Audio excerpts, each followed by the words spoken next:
Gas की समस्या से बहुत से लोग परेशान रहते हैं। आजकल गलत खान पान के कारण ये समस्या और बढ़ गई है, लेकिन आपको जानकर हैरानी होगी कि इस समस्या का समाधान बेहद आसान है। हेल्थ कोच रविंदर सेन इस वीडियो में आपको गैस की समस्या का नेचुरल ट्रीटमेंट बताएंगे। यदि 14 मिनट का ये पूरा वीडियो आपने देख लिया तो आप गैस की समस्या से काफी हद तक छुटकारा पा सकते हैं। नमस्कार दोस्तों, गलत खान पान और गलत दिनचर्या के कारण आजकल गैस की समस्या बढ़ रही है, यानी कि वात की समस्या बढ़ रही है। इस समस्या का आसान समाधान क्या है, क्या इसके कारण है, इसकी पूरी जानकारी लेंगे रविंदर जी से। जैसा आप जानते हैं, रविंदर सेन जी पंजाब के रहने वाले हैं और साउथ अफ्रीका के जोहान्सबर्ग में रहते हैं। तो चलिए उन्हीं से जानते हैं कि गैस का रियल कारण क्या है और उसका नेचुरल इलाज क्या है। टेक्निकल फार्मिंग चैनल को सब्सक्राइब करें और बेल आइकन भी दबाएं ताकि आगे आने वाले वीडियो की नोटिफिकेशन आपको मिलती रहे। नमस्कार कुलदीप जी। कुलदीप जी, जो गैस है वो क्यों बनती है? सबसे पहले हमने इलाज नहीं, पहले बनती क्यों है, किस कारण है, क्या चीजें हैं जो गैस बनाते हैं। हमारी पाचन क्रिया में कुछ स्टेजेस हैं। मुंह से शुरू होती है, सलाइवा मिक्स होता है खाने में, स्टमक में एसिड है उसको गलाता है, फिर पैनक्रिया और लिवर लिपेज और बाइल नाम का जूस बनाते हैं, वो मिक्स होके आंतड़ियों में फूड घूमता है। दो तरह की आंतड़ है हमारी बॉडी में, छोटी आंतड़ और बड़ी आंतड़। जो बड़ी आंतड़ है वो बाद में आती है, पहले छोटी आंतड़ आती है। गैस की समस्या इन दोनों आंतड़ों में बैक्टीरिया की गलत ग्रोथ से आता है। हमारी छोटी आंतड़ में बैक्टीरिया नहीं होना चाहिए, बड़ी आंतड़ में बैक्टीरिया होना चाहिए, जिसको एंटेस्टाइन बोलते हैं। तो एक दिक्कत है जिसको बोलते हैं सीबो, स्मॉल एंटेस्टाइन बैक्टीरियल ओवरग्रोथ। तो हिंदी में छोटी आंतड़ में बैक्टीरिया बढ़ गया, जबकि वो होना चाहिए था बड़ी आंतड़ में। अब बैक्टीरिया का काम है हजम करना, मगर गलत जगह पे हजम होने से गैस बनती है, क्योंकि जो गैस नहीं बननी चाहिए थी जिस एरिया में, उसमें गैस बन गई। उससे आपके पेट पे प्रेशर, जिसको लोग बोलते हैं ब्लोटिंग, आफरे पंजाबी में बोलते हैं, पेट फूल जाता है, बेल्ट बंद नहीं कर सकते। तो सारा काम है बैक्टीरिया का। बैक्टीरिया का काम क्या है? जो आपने खाना खाया उसको हजम करके उसमें से विटामिन मिनरल कुछ तोड़ने और कुछ बनाने। जब आपके बैक्टीरिया की ग्रोथ गलत हो गई, आपकी यहाँ पे जो बिल्कुल नीचे डाइजेशन की स्टेज है, वहां पे जाके काम उल्टा हो गया।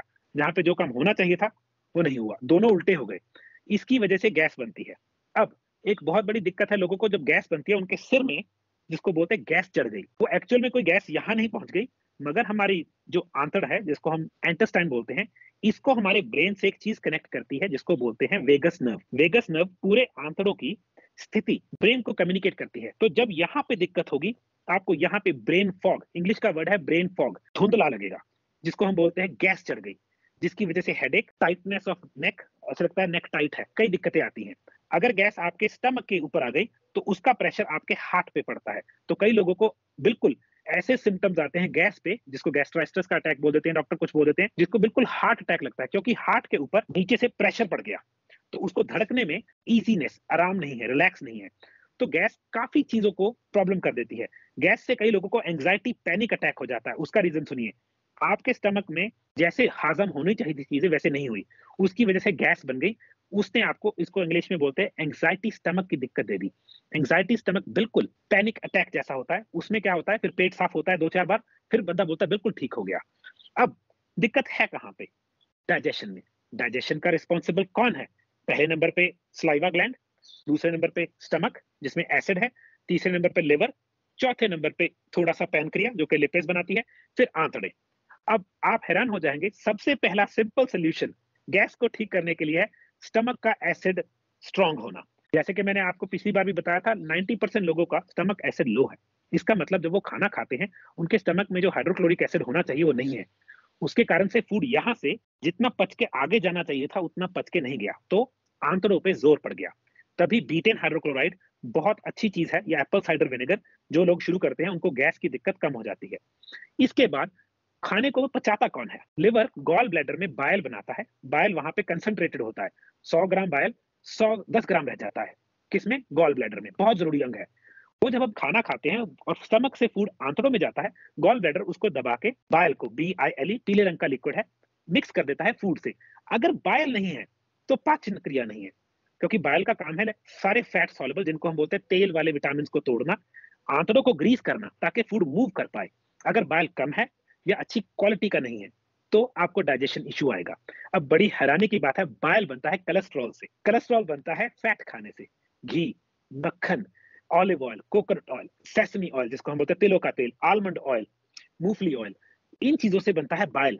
बड़ी इंटरेस्टिंग चीज है, बाइल को बनाने के लिए बॉडी में कोलेस्ट्रॉल चाहिए, और लोग आजकल कोलेस्ट्रॉल से इतना डरते हैं क्योंकि हवा बना दिया गया है। अगर आप फैट खा रहे हैं आपका बाइल बनेगा, और अगर आपका बाइल बनेगा आपका फूड टूटेगा और आपको बदहजमी, गैस, ब्लोटिंग, बार बार डकार नहीं आएंगे। कई लोगों को डॉक्टर बताता है आपको सीबो है, स्मॉल इंटेस्टाइन बैक्टीरियल ओवरग्रोथ, छोटी आंत में बैक्टीरिया बढ़ गया ज्यादा, जबकि होना चाहिए था बड़ी आंत में। आंत ऐसे है, पहले छोटी आंत है काफी सारी, एंड में बड़ी आंत होती है, तो बैक्टीरिया बड़ी आंत में होना चाहिए। अगर आपको ये दिक्कत है, अगर आपको डॉक्टर ने बताया है आपको कार्बोहाइड्रेट्स बिल्कुल नहीं खाना है, आपको फाइबर भी नहीं खाना है, इस केस में सिर्फ एक केस है जिनको हम सैलेड खाने से भी मना करते हैं 1 महीने के लिए, क्योंकि बैक्टीरिया फिर वापस मूव कर जाता है बड़ी आंत में, फिर उस केस में वो लोग दोबारा सैलेड खा सकते हैं। इसके कई इलाज हैं, हमारे आयुर्वेद में और हमारी इंडियन पैथीज में बहुत यूज किया जाता था, आज तक किया जाता है। आप कभी भी रेस्टोरेंट पे खाना खाएंगे, आपको खाने के बाद सौंफ, फेनल सीड्स दिए जाते हैं। उसके पीछे कारण है, फेनल आपके बॉडी में बाइल की प्रोडक्शन बढ़ाता है, तो सौंफ खाना खाने के बाद बहुत अच्छा है जिन लोगों को गैस की दिक्कत है। जिंजर खाने में, अगर आप अदरक का उपयोग करेंगे, अदरक का सिरके में अचार डाल लेंगे, अगर आपके खाने में अदरक काफी सारा हो, आपको स्टमक की कोई भी दिक्कत नहीं आती। जहां स्टमक की दिक्कत सॉल्व हो गई, गैस अपने आप बंद हो गई। जिन लोगों को पंजाबी में हम बोलते हैं घुमेर चढ़ गई, दैट मीन्स उनको चलती कार में या हिमाचल जाते हैं, वाइंडी रोड पे सिर चकराता है, उनको सिर्फ सिंपल सा इलाज है, उनके मुंह में अदरक का पीस रख दीजिए, क्योंकि वो यहाँ से शुरू होती है प्रॉब्लम, नोजिया बोलते हैं उसको, वो खत्म हो जाता है। तो जिंजर, जिसको हम अदरक बोलते हैं, दूसरी चीज सौंफ, फेनल गैस के लिए, तीसरी चीज मिंट। मिंट सदियों से यूज किया जाता है, जिसको पुदीना बोलते हैं इंडिया में, स्टमक की दिक्कतों को, क्योंकि जहां भी स्टमक की दिक्कत सॉल्व हो गई, डाइजेशन की प्रक्रिया अच्छी हो जाएगी। तो ये 4 चीजें, पहले नंबर पे D10 हाइड्रोक्लोराइड या एप्पल साइडर विनेगर, क्योंकि स्टमक का एसिड वापस आना चाहिए, डाइजेशन यहाँ पे होगी तो आगे काम अच्छा होगा। दूसरे नंबर पे सौंफ की चाय, या सौंफ सीधी खाई जाए, मीठी सौंफ नहीं, सिंपल सौंफ, अच्छी क्वालिटी की। तीसरी चीज जिंजर, खाने में जिंजर, जिसको अदरक बोलते हैं, बढ़ाइए, अचार बना के खाइए, तड़के में डालिए, जैसे मर्जी खाइए, बहुत अच्छी चीज है। और मिंट, जिसके हम आप बोलते हैं पुदीना, पुदीना एनीथिंग विद डाइजेशन के लिए अमृत है। तो ये चारों बहुत सिंपल आयुर्वेदिक नेचुरल तरीके हैं गैस से बचने के लिए। अब कई लोगों को डेयरी गैस करती है, डेयरी जिसको हम बोलते हैं मिल्क प्रोडक्ट्स, उनको या तो लैक्टोज से इंटॉलरेंस होती है, या दूध में एक प्रोटीन है केसीन, उससे इंटॉलरेंस होती है। अगर आपको गैस बनती है, अगर आप इसको 3 दिन छोड़ के देखिए, कोई भी डेयरी प्रोडक्ट मत खाइए, अगर आपको गैस बननी बंद हो गई, आपको पता लग जाता है कि ये डेयरी आपको भी सूट नहीं कर रही, तो मैं कम से कम 3 महीने डेयरी नहीं खाऊंगा, फिर मैं दोबारा डेयरी खाने की कोशिश करूंगा, वो भी ऑर्गेनिक हो। तो अगर आपको लगता है कि बिकॉज ऑफ सीबो है, अगर आपको टेस्ट नहीं करवाना, बहुत सिंपल सा इलाज है, कार्बोहाइड्रेट्स और फाइबर, जिसको हम बोलते हैं सलाद, 4-5 दिन के लिए छोड़ देना है। अगर आपकी गैस बिल्कुल कम हो गई, हमें पता लग गया, कोई टेस्ट करवाने की जरूरत नहीं है कि ये 2 चीजें हमें सूट नहीं कर रही, 2-3 महीने नहीं खाना, बॉडी को दोबारा बैक्टीरिया ग्रो करने दीजिए।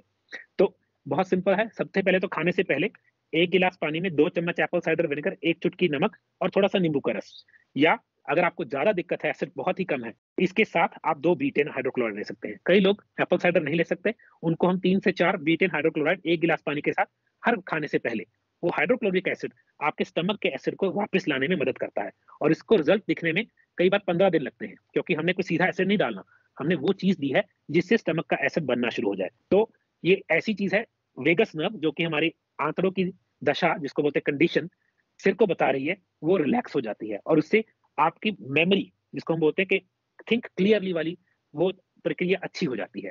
तो गैस से बचना बहुत सिंपल है, खाना पचना चाहिए। और एक और चीज है जो गैस को सबसे ज्यादा बढ़ावा देती है, चीनी। चीनी जब हम खाते हैं, वो आंतड़ों में जाके फर्मेंट होती है, जिसको हम बोलते हैं खमीरा जाना। जब भी कोई चीज खमीरती है, वो गैस बनाती है, मीथेन गैस। मीथेन गैस जो हमें, गैस जो हमारे निकलती है, जिसको हम है ना बोल देते हैं कि गैस पास हो रही है, वो मीथेन गैस होती है। और कई बार वो स्मेल भी बहुत करती है, वो इसी कारण से है क्योंकि वहां पे वो अनडाइजेस्टेड है, वो चल नहीं रही जैसे चलनी चाहिए थी प्रक्रिया। तो ये बहुत सिंपल सा सब्जेक्ट है इस चीज में। तो रविंद्र जी, सबसे पहला कारण तो आपने बताया कि स्टमक में एसिड कम बनता है, इंटेंसिटी उसकी लो रहती है, और दूसरा बताया कि जो बैक्टीरिया की छोटी आंत में ओवर ग्रोथ होती है, उसके कारण फूड प्रॉपर पचता नहीं है, तो गैस बनती है, यही कारण है? बिल्कुल सही, यही कारण है सर। इसके अलावा आपने एक और भी कारण बताया कि कुछ को खाने से इंटॉलरेंट होती है, जैसे डेयरी प्रोडक्ट है उसके कारण उसको प्रॉब्लम हो सकती है, किसी को फाइबर के कारण प्रॉब्लम हो सकती है, किसी को कार्बोहाइड्रेट्स के कारण प्रॉब्लम हो सकती है। तो ये चीज़ें कुछ समय के लिए छोड़कर भी आदमी पता कर सकता है। लेकिन कार्बोहाइड्रेट्स की आपने जो बात की, वो तो एक मैंडेटरी फूड है हमारा, गेहूं हो गया, चावल हो गया, या और भी, तो उसमें क्या अवॉइड किया जाए? देखिए, सबसे पहले गेहूं अवॉइड किया जाए। गेहूं में क्योंकि ग्लाइफोसेट नाम का केमिकल बहुत ज्यादा आ रहा है, यूरिया आ रहा है, डायमोनिया आ रहा है, तो सबसे पहले गेहूं छोड़ के देखा जाए। उससे आपको काफी रिलीफ मिलता है। वो भी 3-4 दिन के लिए छोड़ना है, आपको पता लग जाएगा कि आपको गेहूं से दिक्कत आ रही है। सेम अगर उसके बाद भी आ रही है, फिर मैं नेक्स्ट चीज छोड़ूंगा, जैसे कि और भी, जिसको चावल हो गया और अनाज। जैसे मैंने आपको बताया मैं अनाज नहीं खाता, और ये दिक्कत तभी आती है जब अनाज खाते हैं, क्योंकि कई बार अनाज खाने से बैक्टीरिया गलत जगह पे आके ट्रांसफर हो जाता है। अनाज की जो क्वालिटी थी आज से 40-50 साल पहले की और अब की बहुत डिफरेंट है। अब अनाज में प्रोटीन, जिसको अमीनो एसिड्स हैं, वो नहीं रहे, उसमें सिर्फ कार्बोहाइड्रेट्स और रिफाइंड कार्बोहाइड्रेट्स रह गए हैं, जो हमारी बॉडी के लिए दिक्कत करते हैं। तो कार्बोहाइड्रेट्स भी बंद कर दें और फाइबर भी बंद कर दें, तो फिर उसका विकल्प क्या होगा अगर किसी को इससे दिक्कत है? तो फाइबर सिर्फ तो बंद करना है अगर आपको सीबो है। उसका तो बताया मैंने तरीका है कि पहले कार्बोहाइड्रेट छोड़े, सैलेड खाया, अगर फिर भी दिक्कत रही, सैलेड छोड़ के देखिए, पता लग जाएगा 3 दिन में कि आपको दिक्कत है। फिर उस केस में मैं क्या करूंगा, मैं खाऊंगा स्प्राउटेड दालें, मशरूम्स, अगर आप ऑर्गेनिक एग्स खा सकते हैं वो, या ऑर्गेनिक फिश, मगर वो तो है अगर आप शाकाहारी नहीं है, वरना मैं ये चीजें खाऊंगा, दालें, चने, स्प्राउटेड दालें, मशरूम्स। 1 महीना करना है। उससे क्या होता है, बैक्टीरिया वापस ओवर ग्रोथ खत्म होके सही जगह पे चली जाएगी। फिर आप ये चीजें खा के पचा भी सकते हैं, सैलेड वगैरह, सब्जियां वगैरह। कई लोगों को कुक्ड सब्जी खाने से दिक्कत नहीं आती, अनकुक्ड से दिक्कत आती है, उनकी सीबो कम क्वालिटी में है, कईयों को बहुत ज्यादा सीबो होती है, कईयों को कम। तो अगर आप पकी हुई सब्जियां, या जिसको हम बोलते हैं स्टीम्ड सैलेड या वेजिटेबल्स खा सकते हैं, वो भी चलता है, वो भी आपके फाइबर को ठीक रखता है। इसका कोई टेस्ट भी होता है, जो ये बैक्टीरियल ओवरग्रोथ बताई आपने छोटे इंटेस्टाइन में? टेस्ट है, इसकी किट आती है, मगर वो मुझे श्योर नहीं है इंडिया में मिलती है कि नहीं। वो मीथेन टेस्ट है, ब्रेथ टेस्ट है, कि आपकी मीथेन कितनी बन रही है। अगर डॉक्टर से पूछ सकते हैं, वो टेस्ट मिल जाएगा। अगर आप बोलेंगे लिंक में लिख भी दूंगा मैं टेस्ट वो। तो ये हो गया, एक टेस्ट के द्वारा भी पता चल सकता है कि छोटी आंत में बैक्टीरिया की ओवरग्रोथ है कि नहीं। इसके अलावा जो आपने सॉल्यूशन बताया कि एसिड यदि कम बन रहा है, तो उसके लिए बीटेन हाइड्रोक्लोरिक या फिर जो एप्पल साइड विनेगर ले सकते हैं। अदरक, सौंफ और पुदीना, ये खाने में बढ़ा दीजिए, आपको दिक्कत वैसे ही सॉल्व हो जाएगी। सौंफ को खाने के बाद खाना है? जी, सौंफ को खाने के बाद, सौंफ को उबाल के दिन में उसकी चाय भी पी जा सकती है। और दूसरा आपने बताया अदरक को वैसे चबाना है या चाय वगैरह में लेनी है? मर्जी, मगर मैं साबुत अदरक खाऊंगा, चाहे उसको तड़के में, चाहे उसका अचार बना के, मगर मैं साबुत, उसका अगर चाय में बनाएंगे वो बात नहीं रहेगी। ओके, तो साबुत अदरक ज्यादा लाभकारी रहेगी। और पुदीना कैसे लेना है? पुदीना आप पानी में डाल के चबा के खा सकते हैं, मैं पुदीना नगार लेता हूँ, जैसे सीधा डाइजेस्ट कर लेता हूँ। तो दोस्तों, जैसा रविंद्र जी ने बताया, यदि आप इन बातों का ध्यान रखेंगे तो गैस की समस्या से छुटकारा पा सकते हैं, क्योंकि आजकल गलत खान पान और गलत दिनचर्या के कारण ये समस्या बढ़ रही है। पर सही खान पान और सही दिनचर्या अपनाकर ही इस समस्या को ठीक भी किया जा सकता है, जैसा आपने वीडियो में देखा। नंबर हमने दिया हुआ है, और अधिक जानकारी के लिए आप बात कर सकते हैं। आगे भी इनके कुछ और वीडियो आपको दिखाएंगे सेहत से जुड़े हुए। तो जुड़े रहिए टेक्निकल फार्मिंग से। नमस्कार, जय हिंद।